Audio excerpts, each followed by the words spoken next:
Olá, pessoal, sejam muito bem-vindos a mais uma aula de DBD. O tema que a gente vai conversar hoje aqui é o seguinte: o espinho que incomoda e a graça de Deus, uma graça que basta. O espinho que incomoda e a graça que basta. Vai ser o texto de 2 Coríntios, no capítulo 12. Né? Então, eu te convido aí, se você quiser, pegar um bloquinho de notas e sua Bíblia também, para a gente seguir junto, quiser fazer alguma anotação. A gente crê que esse tema é um tema muito. A gente vai entrar em alguns assuntos aqui que são bem curiosos, são assuntos bem pertinentes e muito legais. Mas sobre graça de Deus, né?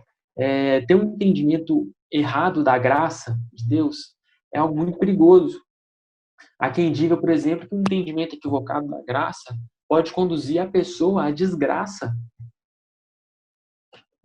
A pessoa que entende a graça de forma equivocada, ela pode entender que ela pode pecar voluntariamente porque como se Cristo fosse, como se Deus fosse bobo.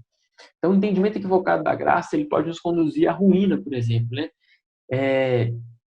Eu gosto muito de uma frase que fala assim que o oposto da graça não é o esforço nem o sacrifício. O oposto da graça, na verdade, é o mérito. O oposto da graça é o mérito. Eu chegar diante de Deus com um sentimento de autossuficiência, ou de que eu tenho algum merecimento, ou de que eu sou bom o suficiente para estar diante dele. Né? Esse que é o oposto da graça, é isso que nos impede. Mas hoje em dia existe um entendimento errado do que é a graça, pode nos conduzir a criar uma certa resistência a qualquer tipo de esforço, a qualquer tipo de sacrifício que vai nos tirar da zona de conforto. Por exemplo, se eu te falo que eu vou orar 3 horas da manhã, e que eu quero orar. Há pessoas que têm uma resistência a esse tipo de sacrifício, ou seja, de sacrificar uma noite, porque elas estariam dizendo que elas não precisam fazer isso, porque Deus é um Deus de graça. E realmente, nada que a gente faça vai ser o suficiente para atingir a salvação, porque tudo já foi pago na cruz por Cristo. Cristo já pagou tudo, a nossa dívida já está paga. Então, nada que a gente faça vai nos tornar dignos, mas sim o que Jesus já fez por nós nos torna dignos nele. Então, existem pessoas que têm um entendimento errado da graça, isso é muito comum, e a ponto de falar que a gente não precisa ter um esforço. E eu queria introduzir um conceito aqui de que quem ama quem realmente quem ama a Deus e quem entende a graça como ela é, está disposto tanto a se esforçar, tanto a sacrificar se for necessário, para ir além. Ele está disposto a ir além, a não só fazer o básico, mas está disposto a ir além, ainda que ele entenda que nenhum esforço dele será suficiente para trazer um mérito a ele. Mas o oposto da graça, eu repito, não é o esforço nem o sacrifício. O oposto da graça é o mérito, é o sentimento de mérito. Então, sim, quem ama e quem entende a graça está disposto a ir além. O salmista Davi entendia isso. Tanto que ele falou: a tua graça, Senhor, a tua graça ela é melhor que a vida. Ele falou também o seguinte: faz-me ouvir, Senhor, pela manhã, a respeito da tua graça, pois em ti, ó Deus, eu confio. Olha, faz-me ouvir pela manhã, Senhor, da tua graça, porque eu confio em ti, meu Deus. E o apóstolo Paulo, nesse texto aqui, ele traz um entendimento muito maduro. Ele fala assim: ainda que eu sofra, ainda que eu passe por dificuldades, ainda que eu tenha um espinho na carne, eu me alegrarei em ti. Eu estou satisfeito em ti, ó Deus. Então, esse entendimento correto que Paulo tinha fazia ele suportar a dor com um sorriso no rosto. E esse entendimento, ele é necessário. Ele é necessário para uma maturidade em Cristo, para uma maturidade cristã, né? Um conceito correto da graça nos faz suportar as tribulações. Hoje em dia, né, é muito comum a gente ouvir que aquele tipo de pregação, né? Que a gente não pode sofrer, que o filho, porque a gente é filho de Deus, a gente não pode sofrer. E quando a gente ouve Paulo falar,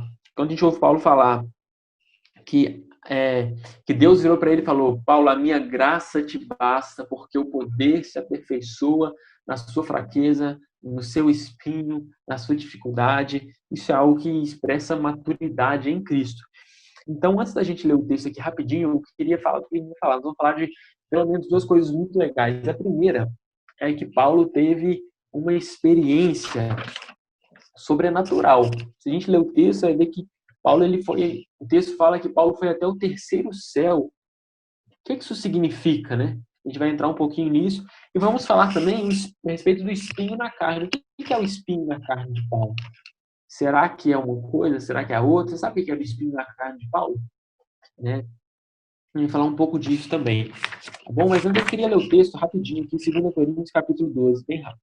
Se é necessário que eu me glorie, ainda que não convém, passarei às visões e revelações do Senhor.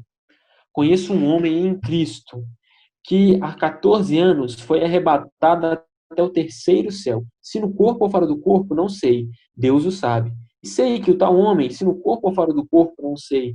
Deus o sabe. Foi arrebatado ao paraíso e ouviu palavras inefáveis, as quais não é lícito ao homem referir. De tal coisa me gloriarei. Não, porém, de mim mesmo, salvo nas minhas fraquezas. Pois, se eu vier a gloriar-me, não serei nécio. Porque direi a verdade, mas abstenho-me para que ninguém se preocupe comigo mais do que em mim vê ou de mim ouve. E para que não me ensoberbecesse com a grandeza das revelações, foi-me posto um espinho na carne, mensageiro de Satanás, para me esbofetear, a fim de que não me exalte. Por causa disto, 3 vezes pedi ao Senhor que o afastasse de mim. Então ele me disse: a minha graça te basta, porque o poder se aperfeiçoa na fraqueza. De boa vontade, pois, mais me gloriarei nas fraquezas, para que sobre mim repouse o poder de Cristo. Pelo que sinto prazer nas fraquezas, nas injúrias, nas necessidades, nas perseguições, nas angústias, por amor de Cristo. Porque quando sou fraco, é que sou forte. Olha que profundidade de maturidade que o apóstolo expressa aqui nesse texto, né? Em especial quando ele fala de que ele tinha um espinho na carne, né? E que a graça de Deus bastava e que ele se alegra, inclusive, nas perseguições. E a gente pensa, nossa, Paulo era masoquista? Lógico que não. Ele tinha um estado de maturidade tremendo a ponto de entender que ainda que ele sofresse, ele se alegraria no Senhor. Ele tinha um entendimento correto da graça. Mas vamos lá então, né? O texto aqui fala, né, de um arrebatamento. Logo no início do texto de 2 Coríntios 12, fala de um arrebatamento. E fala que ele conhecia um homem em Cristo que há 14 anos foi arrebatado. Os teólogos e estudiosos desse texto concordam que esse homem aqui é Paulo. Paulo está falando de si na terceira pessoa do singular. Para que ele não se exalte, para que ele não transfira às pessoas um sentimento de soberba ou de exaltação por ter tido uma revelação de Deus, por ter tido um encontro direto com Deus, a ponto dele ser arrebatado ao terceiro céu, ele fala na terceira pessoa. Isso demonstra um caráter de humildade, um caráter também de zelo. Ele fala também, outro ponto interessante aqui, é que esse acontecimento, esse fato, tinha acontecido, dele sendo arrebatado, há pelo menos 14 anos antes dele escrever isso. E segundo os estudiosos, isso aconteceu 9 anos, Paulo converteu, 9 anos depois, aconteceu isso que está sendo citado aqui, dele ter sido arrebatado até o terceiro céu. Outra questão que fala também é que Paulo mesmo, ele fala que ele não sabe se ele foi arrebatado ao terceiro céu em corpo ou fora do corpo. E se Paulo fala que não sabe se ele foi em corpo ou em espírito, ou fora do corpo, quem somos nós para falar se foi em corpo ou se não foi em corpo, né? O fato é que Paulo, por que ele demora tanto tempo para contar essa experiência aqui, né? Paulo, ele era um homem muito zeloso, ele tinha zelo pela palavra do evangelho, no que aquilo poderia causar, no que as pessoas poderiam buscar a partir do que ouvissem dele. Então, Paulo, ele primeiramente, ele não sabia qual tinha sido a natureza da experiência dele, se tinha sido corpórea, se tinha sido espiritual, se tinha sido uma visão, né? Como os profetas do Antigo Testamento tinham, ou se foi como João no Apocalipse, que foi até o céu e o anjo abriu, revelou para ele a respeito da vinda de Cristo e etc.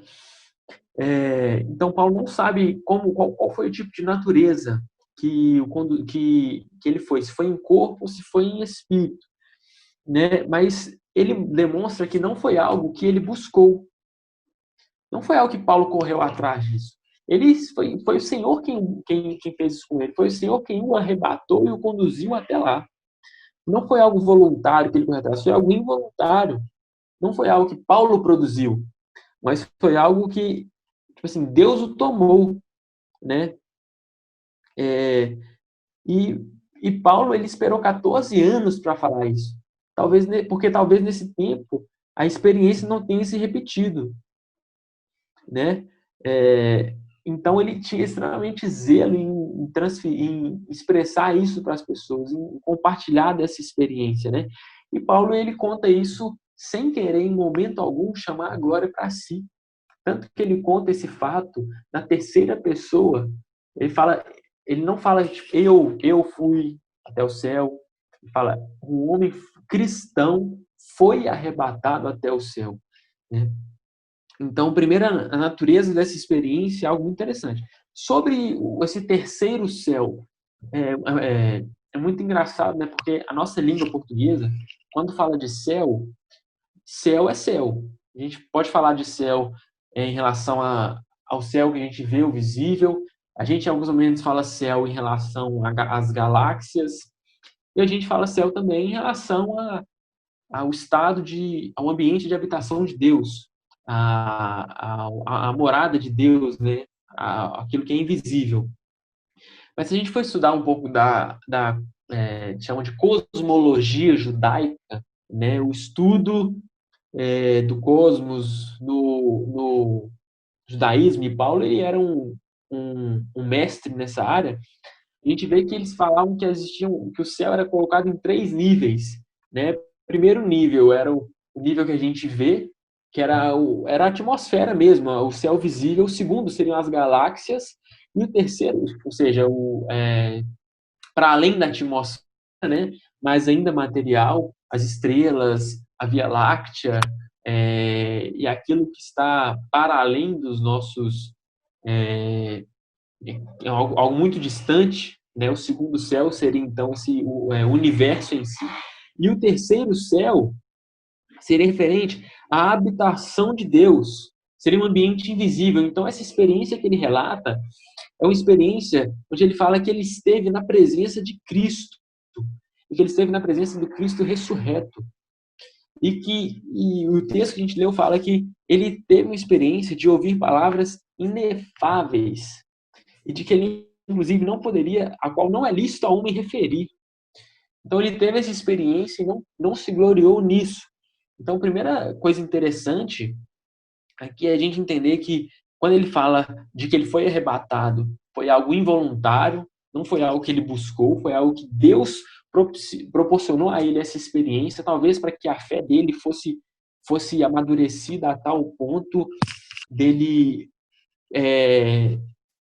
dele dar um início ao ministério de forma bem efetiva mesmo, de forma mais viva, a partir da revelação que Deus compartilhou com ele. É como se Deus tivesse aberto os olhos dele a um nível super excelente, né? E a postura dele foi muito diferente da postura de pessoas que dizem hoje em dia, dizem pessoas, inclusive, que escreveram livros falando que foram até o inferno, ou que foram até o céu e voltaram. e colocam a glória em si. Olha que diferença de postura e que diferença de verdade também, né? E então, a primeira questão, então, entender essa diferença de que foi foi involuntário. E quando fala de terceiro céu, está falando de paraíso, está falando de encontrar, de estar diante da presença de Cristo, do Cristo ressurreto, e ouvir palavras inefáveis. Essa questão da própria tradução de céu, que no português, como a gente falou, céu é céu. Mas no inglês, por exemplo, se você fala um tipo de palavra, assim, pelo menos duas traduções para céu. Se você fala sky em inglês, você está falando um tipo de céu. Se você fala heaven, ou heaven, você está falando de um outro tipo de céu. Um em referência ao céu visível, aparente, material, o outro em referência ao céu de habitação de Deus, né? Então, o primeiro ponto que é interessante a gente entender isso é que Paulo não se gloriou em momento algum disso tudo. Ele foi um homem que teve uma experiência é, de fato transcendente, e isso, de certo ponto, foi um limiar ali para início do ministério dele, tanto que essa experiência havia acontecido 14 anos antes dele contar, né? E ele conta de forma madura e entendendo. E por que ele conta isso, né? Ele conta isso baseado também ali na época, porque na sequência do versículo fala a respeito do espinho na carne, e que foi colocado em Paulo um espinho na carne para que ele não se gloriasse. E existia naquela época ali um grupo de interpretação que era muito complicado, que são os gnósticos, é o gnosticismo. Gnosticismo é diferente de agnosticismo. Os gnósticos eram um grupo religioso da época que estavam tentando, eles tentavam introduzir algumas heresias no meio da igreja. Por exemplo, eles falavam que eles tentavam, eles não criam no Cristo encarnado, aquilo lá que fala em João capítulo 1 do Evangelho de João, fala que o verbo se fez carne e habitou entre nós. Os gnósticos daquela época, eles não criam na encarnação, eles criam nessa diferença entre corpo, matéria e espírito. Eles não criam, então, que Cristo poderia ter sido encarnado. Então, Paulo ele conta essa experiência também não para a glória dele, mas para, de certa forma, inibir a expansão de uma doutrina que era herege, que era prejudicial à igreja de Corinto ali, à igreja de Cristo, né? Então esse foi o primeiro ponto. O segundo ponto, aqui né, ainda falando disso, é que ele esteve na presença do Cristo ressurreto, que ele ouviu palavras inefáveis, né? Palavras que ele não seria digno de pronunciá-las é, diante ali de um público, né? Mas que com certeza foram relevantes para a expansão do ministério que Cristo confiou a ele e que chamou ele para isso também.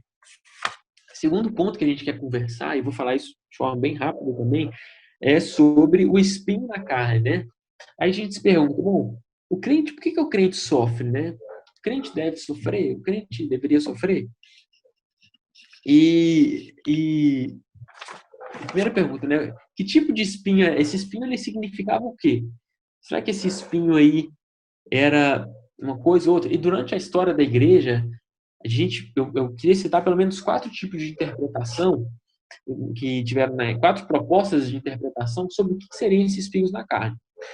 Existem pessoas que entendem, inclusive muitos pais da igreja durante a patrística entenderam isso, de que o espinho na carne ele se refere, na verdade, aos oponentes do apóstolo Paulo, aqueles falsos profetas, aquelas pessoas que se opunham ao evangelho da graça, que se opunham ao evangelho da salvação e que se opunha aos méritos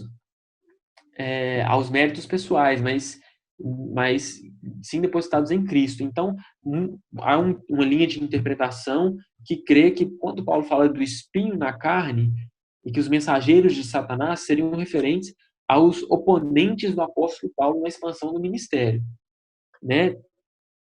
Mas essa teoria ela pode ser aceita sim, mas ela tem alguns problemas, né? Primeiro que essa expressão mensageiros de Satanás é uma expressão única, né? E a linguagem normalmente que Paulo utiliza e que a gente vê nas cartas que Paulo utilizando várias vezes, quando ele vai lutar contra os falsos profetas, contra os falsos apóstolos, ele usa um outro tipo de linguagem, né? Essa é uma expressão única, né?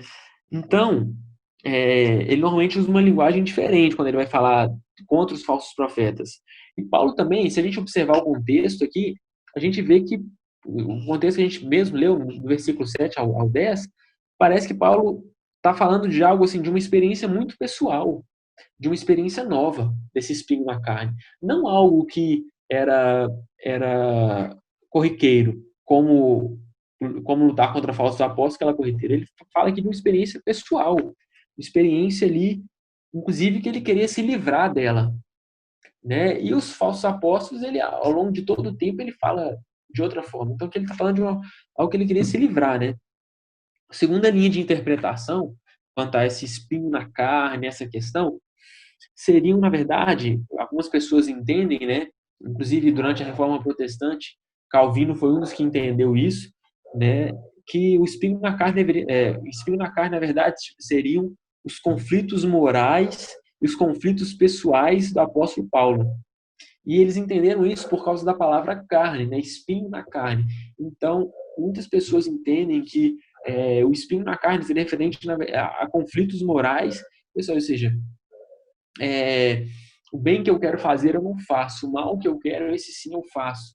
É como se o espinho na carne fosse a luta diária dele contra os desejos imorais, contra os desejos da carne, contra os desejos do velho homem, né? Então, esse é um outro tipo de interpretação sobre o espinho na carne. Há um terceiro tipo de interpretação que é muito comum hoje em dia, e foi muito comum também na época, que talvez seja o tipo de interpretação mais aceito sobre o que significa espinho na carne, é que espinho na carne talvez seja uma doença específica do apóstolo Paulo. Quando ele fala isso ali, que pediu que o Senhor tirasse dele, que se ele se livrasse disso, né?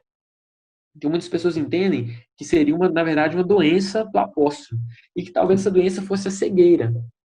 Ou a cegueira, ou algo que prejudicasse a visão dele. Né? Que o impossibilitasse de ver com perfeição. Que prejudicasse a visão. Tanto que em algumas cartas ali, eles falam que ele tinha ajuda de alguém para escrever as cartas. Né? Ele ditava e alguém escrevia. Muitas pessoas entendem, muitos estudiosos entendem que seria talvez por causa dessa deficiência na visão, em certa medida. E há um quarto tipo de interpretação que foi muito antiga, esse tipo de interpretação também, mas não é muito comum, que talvez fosse um tipo de depressão ou ansiedade que Paulo tinha. Lembrando que o mais comum é que fosse talvez uma dificuldade na visão. Mas o mais interessante aqui, e que a gente tem que entender, é que Paulo ele falou espinho na carne porque ele não quis colocar o foco em que tipo de, se era uma doença, ou se era um defeito, ou se era uma dificuldade moral, ou se era uma luta que ele travava consigo mesmo, para agradar a Deus e não satisfazer os desejos da carne. Paulo ele não especifica isso aqui em suas interpretações. O que a gente precisa entender são os propósitos pelos quais Paulo escreve isso. Né? A gente reservou aqui pelo menos 5 propósitos, né, de o que o espinho na carne nos revela sobre a pessoa de Paulo. Né? A primeira coisa que revela a condição espiritual do cristão. Assim como o sofrimento de Paulo revelou a condição espiritual de Paulo, ou seja, o espinho na carne revelou a maturidade que Paulo tinha. Em muitos cristãos hoje em dia, o espinho na carne, em vez de revelar a maturidade, revela a imaturidade. Muitos deixam de ser servos fiéis na igreja por conta de um espinho na carne. E é aquilo que Jesus fala, né, na parábola da semeadura, que está em Marcos capítulo 4, ali, quando fala que é lançado uma semente, que o semeador sai a semear, ele lança sementes em alguns tipos de solo diferente. O primeiro solo ele lança à beira do caminho, então vem o pássaro e come. O segundo solo é que lança em meio às pedras, Então, quando o sol vem, esquenta a pedra e mata a semente. E o outro tipo de solo, o terceiro tipo de solo é que o semeador lança a semente em meio aos espinhos. E que quando a semente tenta brotar, os espinhos, na verdade, é, a, a semente começa a brotar, mas quando ela nasce, o espinho nasce em volta daquela planta e mata a semente. O outro quarto tipo de solo é o solo bom, né? O solo saudável, onde a semente é plantada ali, ela cresce e ela frutifica, né? E Jesus ele fala que essa semente que é colocada em meio aos espinhos, ela na verdade o significado dessa parábola está lá em Marcos capítulo 4, de que os espinhos na verdade ali quando Jesus fala, né, são os prazeres do mundo, o anseio pela satisfação do mundo, o anseio. E ele fala assim, né, na verdade, os semeados entre os espinhos são os que ouvem a palavra, mas os cuidados do mundo, a fascinação da riqueza e as demais ambições, quando concorrem com a quando concorrem, sufocam na verdade a semente, ela fica infrutífera, sufocam a palavra, ela fica infrutífera. Então,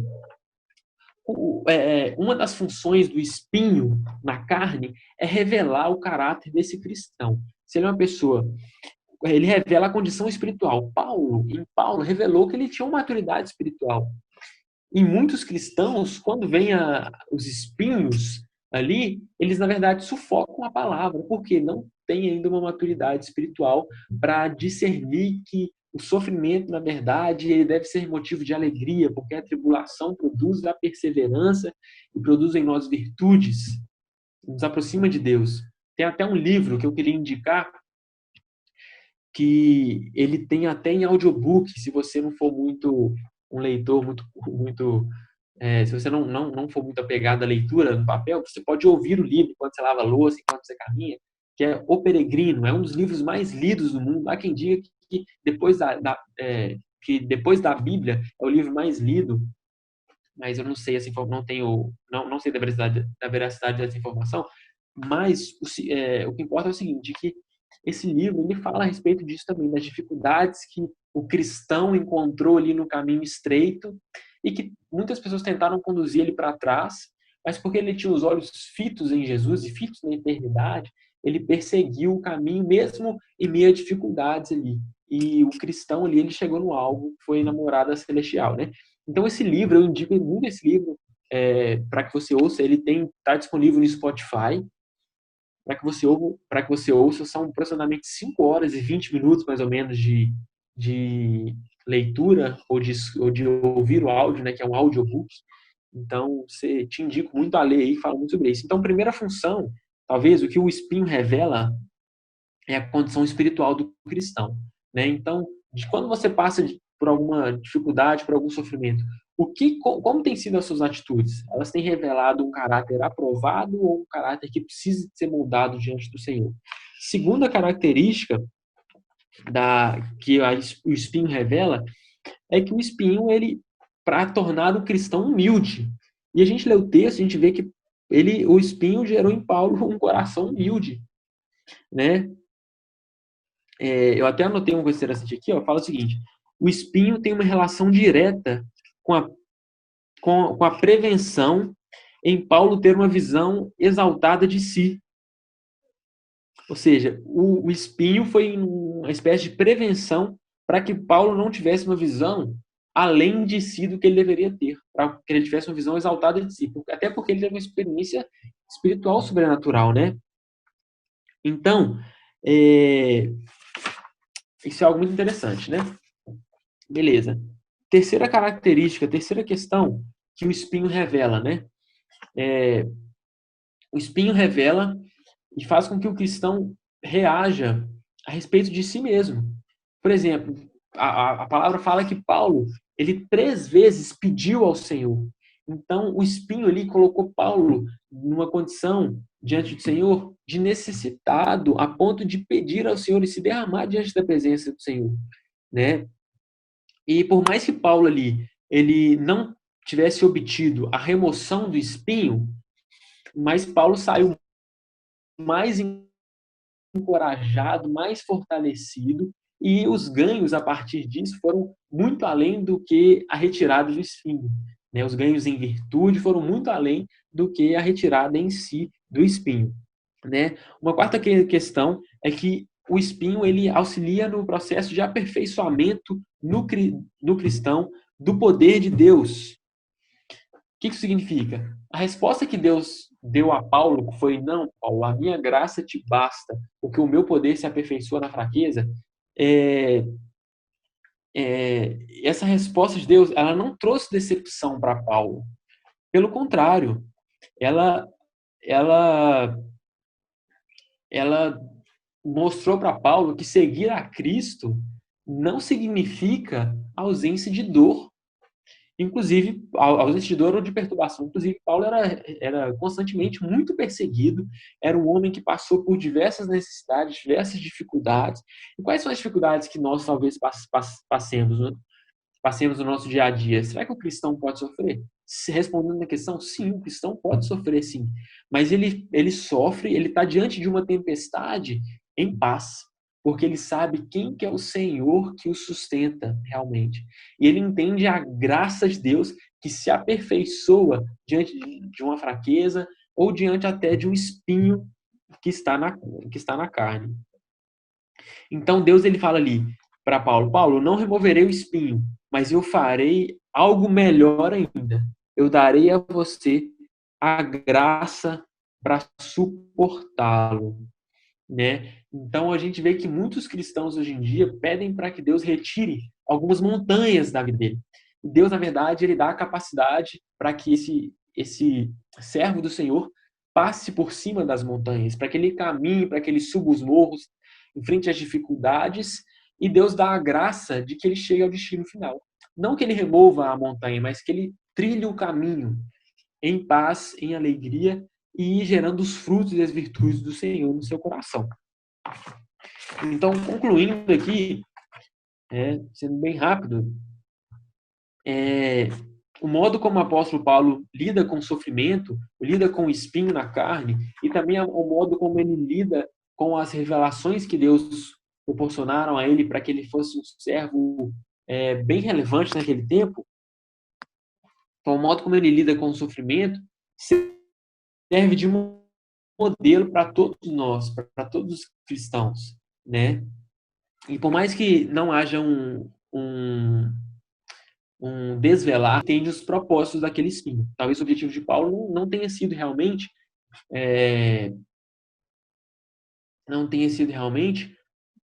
falar qual é o tipo de espinho, mas sim revelar o que o espinho, o propósito do espinho, e revelar um conceito superior da graça de Deus, o que permitiu com que ele trilhasse o caminho do Senhor com perseverança e gratidão no coração. Então, como conclusão aqui, a gente precisa entender que o espinho ele revela a condição espiritual, o sofrimento que a gente possa ter. Ele vai nos fazer nos humilhar, vai quebrar o nosso orgulho, vai quebrar o sentimento de mérito, vai quebrar o sentimento de autossuficiência e vai nos aproximar de Deus, de algum modo.